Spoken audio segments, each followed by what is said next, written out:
నేను ఇక్కడే చెప్పిన కాదు, నేను ఒక వ్యక్తి పేరు చెప్పాను. అహరోను. అహరోను కర్ర పెట్టగానే ఏమైంది? నీళ్ళు. అందుకనే చిన్న పాయింట్ కూడా బాగా గుర్తు పెట్టుకోవాలి మీరు, ఓకేనా? అప్పుడు ఏం చేయాలి మీరు? జాగ్రత్తగా వినాలి, ఓకే? అయితే మళ్ళీ వెళ్ళి రక్తం అయిపోయింది, మొత్తం నీళ్లు తాగుదాం, మంచి నీళ్ళు తాగుదామన్నా కానీ రక్తమే వస్తున్నాయిరా. ఒకసారి ఊహించుకోండి, బట్టలు ఉతుకుదామంటే నీళ్ళు రక్తమే, అంట్లు తోదామంటే నీళ్ళు రక్తంగా ఉంది. చాలా దాహం వేస్తుంది, దాహం వేసింది, నీళ్లు బిందెలో నీళ్ళు తీద్దామంటే రక్తము. రక్తం ఎవరైనా తాగుతారా? డ్రింక్ అయితే తాగొచ్చు, రక్తం అస్సలు ఇల్లు మొత్తం అంత రక్తం రక్తం అయిపోతే మళ్ళీ వెళ్ళి ఆ ఫరో దగ్గరికి వెళ్ళి ఫరోని అడుగుతాడు, మా ప్రజలను పంపించంటే ఈ రక్తం పోయేటట్టు చెయ్యి, నేను పంపిస్తానంటాడు. సరే అని చెప్పి దేవుడికి ప్రార్థన చేస్తాడు, మళ్ళీ నీళ్ళ కింద మారిపోతాయి. మళ్ళీ వెళ్ళి అడిగితే ఫరో మళ్ళీ మన ప్రజల్ని పంపిస్తామంటే లేదు పంపించను అని అంటే మళ్ళీ ఏం చేశాడో తెలుసా? దేవుడు మళ్ళీ ఈగలు, కప్పలు పంపించినాడు. ఏంటి? కప్పలు. కప్పలు అంటే మీకు ఎంతమందికి ఇష్టం? కప్పలను ఇప్పుడు ఇక్కడికి తీసుకొచ్చానంటే ఇక్కడ ఒక్కళ్ళు కూడా ఉంటారు, అందరూ పారిపోతారు. ఇంత చిన్న కప్ప వస్తే కానీ మమ్మీ ముందు కప్పని బయటికి పంపించి కప్ప ఆయన ఇంకా మీరు అంత ఎగిరి గంతులేస్తారు కదా. అయితే మామూలుగా ఒక్క కప్ప కాదురా, ఇల్లు మొత్తం కప్పలే, మంచం మీద కప్పలే, మంచం కింద కప్పలే, ఇలాగ అడుగు పెడదామంటే కప్పలు. బాబు చూడండి,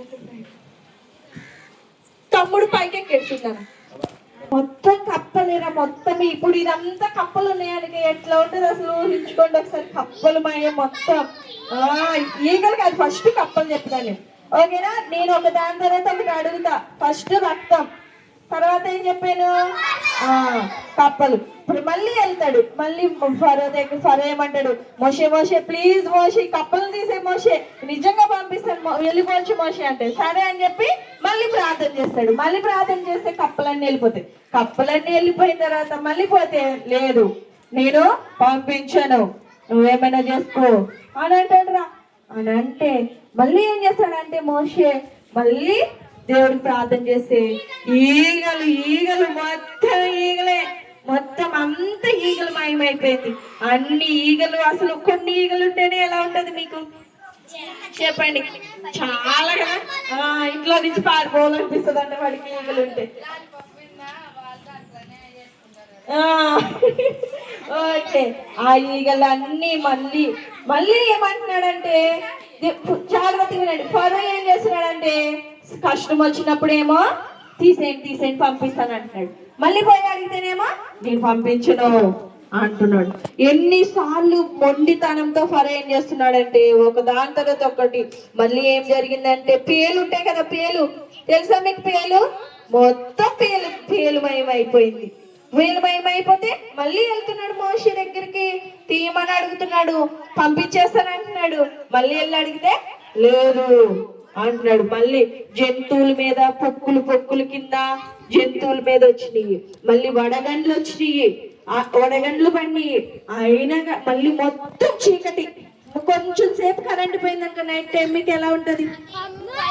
చాలా. ఎక్కడ ఎవరున్నారు బాబు అన్నారు, ఎవరమ్మ చెయ్యి తొక్కేసి ఉంటారు కదా.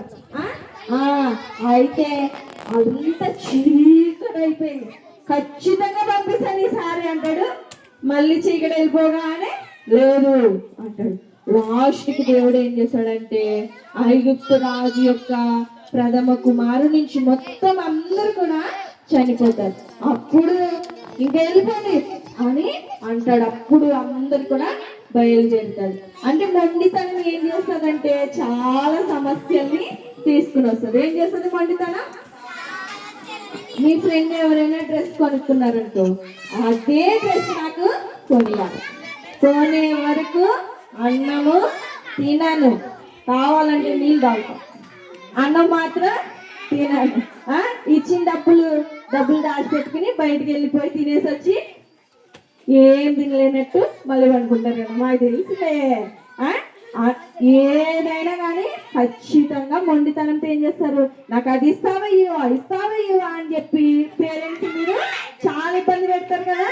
కానీ ఆ లక్షణం అనేది చాలా తప్పురా. ఆ లక్షణం వల్ల చాలా ఇబ్బందులు ఎదుర్కొంటారు. మీరు ఎంతమందికి ఉందో లక్షణం నిజంగా చెప్పాలి. ఆ లక్షణం వలన చాలా మీకే తెలుసు, ఆ లక్షణం అనేది మనల్ని చాలా నష్టపరుస్తుంది.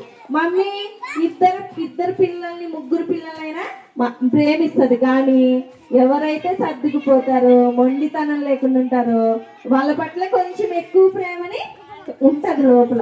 ఈ పిల్లోడు సర్దుకుపోతాడప్ప, ఈ మొండితనం చూపించాడు, అస్సలు సర్దుకుపోయే లక్షణం ఉంది నా కొడుకు అని సంతోషంగా ఉంటుంది. ఈ రోజు నుంచి మీరు ఎంతమంది మొండితనం కలిగి ఉండాలనుకుంటున్నారు? మొండితనం నా మాట వినండి జాగ్రత్తగా. మొండితనము కావాలా వద్దా? వద్దు. మొండితనం కలిగి ఉంటే ఏమైతుంది? అక్కడ చెట్టు మీద నుంచి ఏమయ్యాడు, బన్నీ చిన్నవాడి కాలు ఇరగొట్టుకున్నాడు. ఓకేనా?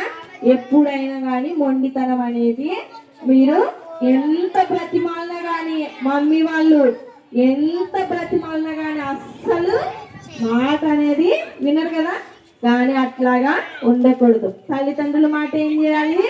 వినాలి. మమ్మీ వాళ్ళు చెప్పేది ఎవరి మేలు కోసము? నా మేలు కోసం అని చెప్పండి. నా మేలు కోసమే.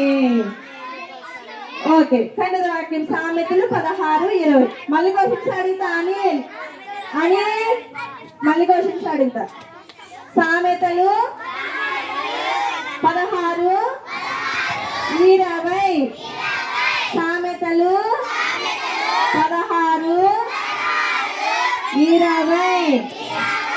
ఉపదేశమును చెవిని పెట్టువాడు మేలు పొందును.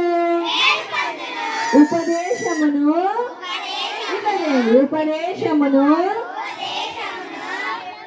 వినువాడు మేలు పొందును.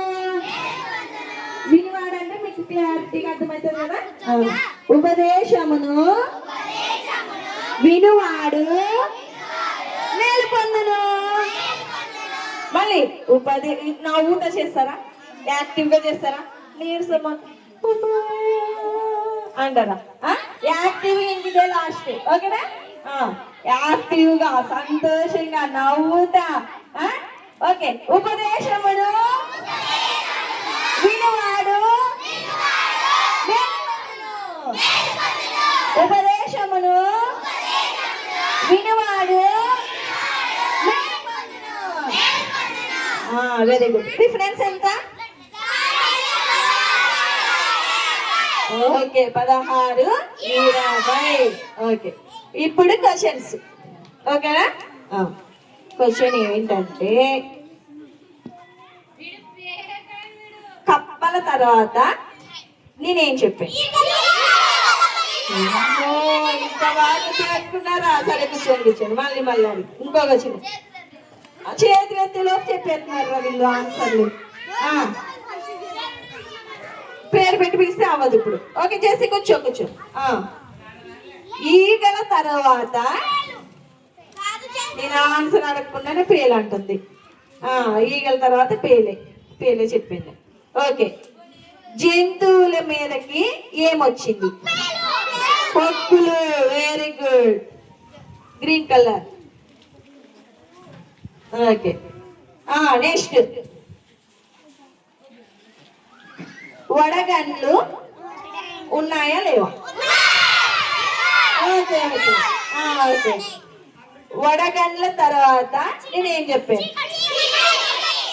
ఓకే, కూర్చో. చీకటమయం అయిపోయింది. ఓకే నానా, జ్యోతి కూర్చోండి రా. వాలిక, జాకోబ్, శిరీష అందరిని కూర్చోండి నాన్న. ఓకే. మన కథలో ఉన్న రాజు పేరు ఏంటి? నాయకుడు పేరేంటి? ఓకే, లాస్ట్ చివరిగా ఏ తెగులు వచ్చినప్పుడు అందరు చనిపోయినప్పుడు మాత్రమే ఆయన పంపించినాడు. Very good. అందరి కోసం క్లాస్ కొట్టండి. గట్టిగా గట్టిగా క్లాస్ కొట్టుకోండి. ఓకే. చింటూ వచ్చి మనకి ఇప్పుడు కంటద వాక్యం చెప్తాడు. ఇప్పుడు నేర్పించింది కంటద. రారా రాదు అందరు. అదే నేను ఎప్పుడు ఏమడుగుతాను తెలీదు. మనస్సుని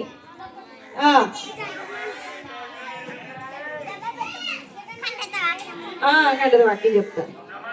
యాక్షన్ నేను పట్టుకున్నా నువ్వు చెప్పు. సామెతలు 16:20 ఉపదేశము వినువాడు. Very good. క్లాస్ పెడదామా? ఓకే మరి అందరూ మోకరించండి. నెక్స్ట్ వీక్ కూడా మళ్ళీ అడుగుతాను. నేను గుర్తు పెట్టుకోండి. ఓకే. నేను మీరు థర్స్డే గురువారం రోజు బేస్తవారం రోజు కేర్సెల్కి వస్తారు కదా. కేర్సెల్కి వచ్చిన వాళ్ళకి నేను ఒక క్వశ్చన్ అడుగుతాను. కేర్సెల్లో చిల్డ్రన్ కేర్సెల్ అని చెప్పాను. ఆ క్వశ్చన్ ఇప్పుడు అడుగుతున్నాను. ఆన్సర్ చెప్పండి. ఎవరు వచ్చేవాళ్ళు ఎవరంటే థర్స్డే రోజు బేస్తవారము యూత్ 3వ తరగతి 4వ తరగతి నుంచి పిల్లలకు మాత్రమే కేర్సెల్ జరుగుతుంది. ఓకేనా? నిర్మల్ జ్యోతి వాళ్ళ ఇంటికి వచ్చేస్తే మీకు ప్లేస్ ఎక్కడ అనేది తెలుస్తుంది. ఓకేనా? రావచ్చు. 3వ తరగతికి ఆడితే రావచ్చు. ఓకే. క్వశ్చన్ ఏంటంటే కొండ మీద ప్రసంగము యేసయ్య చేసిన అధ్యాయాలు 5, 6, 7. సువార్త ఏంటి? ఏ సువార్త? మత్తయి సువార్త. మూడింటిని ఏమంటారు మనము? కొండ మీద ప్రసంగం అని అంటారు. నేను అది 2 తెచ్చాను గిఫ్ట్లు. ఇది కూడా నీ సన్న తీసుకున్నాడు మరి. అవునా? Okay okay. క్లాస్ కట్టండి. జాయ్కి బాగా అవుతాడు జాయ్. ఓకే. ప్రార్థన. అందరు కళ్ళు మూసుకోవాలి.